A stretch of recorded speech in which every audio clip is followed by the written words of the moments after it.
Sokrates adalah seorang filsuf yang sangat terkenal. Pada suatu hari, seorang muridnya bertanya, "Guru, apa cara terbaik untuk memperoleh pengetahuan?" Lalu Sokrates diam dan mengajak muridnya ke sungai. "Yuk, kita jalan, kita masuk ke sungai." Waktu masuk ke sungai, muridnya bingung banget gitu ya. Dan Sokrates meminta untuk terus mengikutinya. Sampai di tempat yang agak dalam, tiba-tiba Sokrates menekan kepala muridnya ke dalam air, lalu ditahan di dalam air. Ya tentu saja muridnya berusaha untuk mendongakkan kepalanya, karena dia butuh napas. Jadi dia berusaha dengan sekuat tenaga untuk keluarkan kepalanya supaya dia bisa napas. Tapi tetap Sokrates menahan kepalanya. Sang murid berusaha begitu sekuat tenaganya, dia berusaha terus untuk bisa bernafas, untuk mendongakkan kepalanya ke atas. Pada akhirnya kepalanya bisa keluar dari air dan dia bernapas dengan terengah-engah dan sangat kecapean. Muridnya sangat bingung. Maksudnya apa?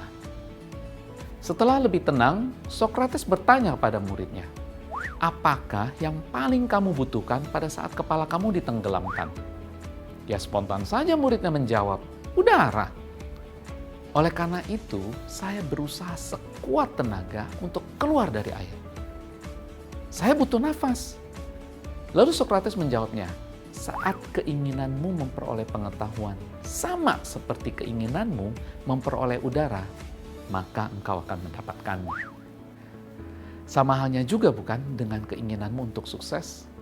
Seberapa besar keinginanmu untuk sukses itu? Coba, pernahkah Anda memikirkan bahwa keinginan Anda untuk sukses itu adalah seperti Anda menginginkan udara untuk bernafas?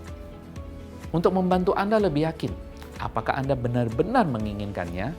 Atau ya masih ragu-ragu apakah saya mau melakukan ini untuk sukses atau enggak ya? Mungkin saya bisa berbagi dengan dua pertanyaan ini. Yang pertama, apakah saya tetap menginginkannya jika seandainya saja saya ditenggelamkan dalam dua kondisi ekstrim ini?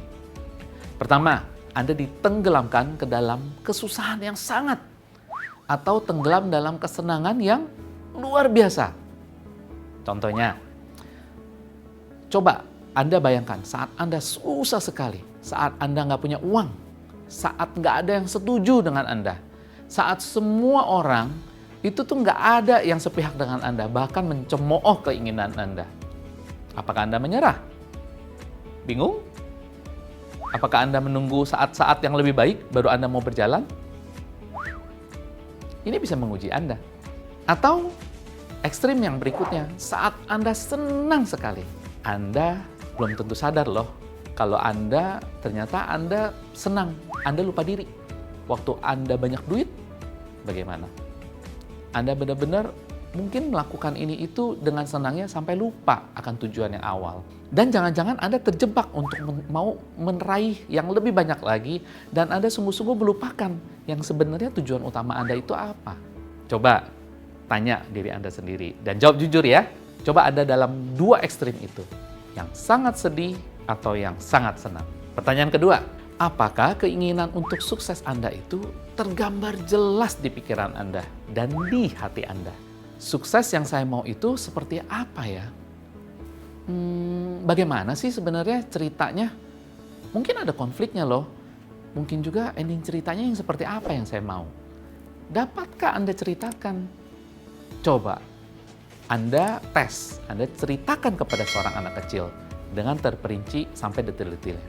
Kalau anak kecil itu mengerti apa maksud cerita Anda, apa mimpi Anda, berarti Anda sudah menguasai dan Anda bisa menjelaskannya dengan baik. Dan mungkin juga Anda bisa menceritakan kepada orang lain dengan antusias dan dengan semangat. Dan disitulah terlihat dengan jelas bahwa itulah yang benar-benar Anda inginkan. Jadi, apakah keinginan Anda untuk sukses sama seperti Anda menginginkan udara untuk bernafas? Jika belum, mungkin boleh dicoba tenggelamkan dirimu ke dalam air, di dalam kolam renang. Siapa tahu Anda dapat inspirasinya.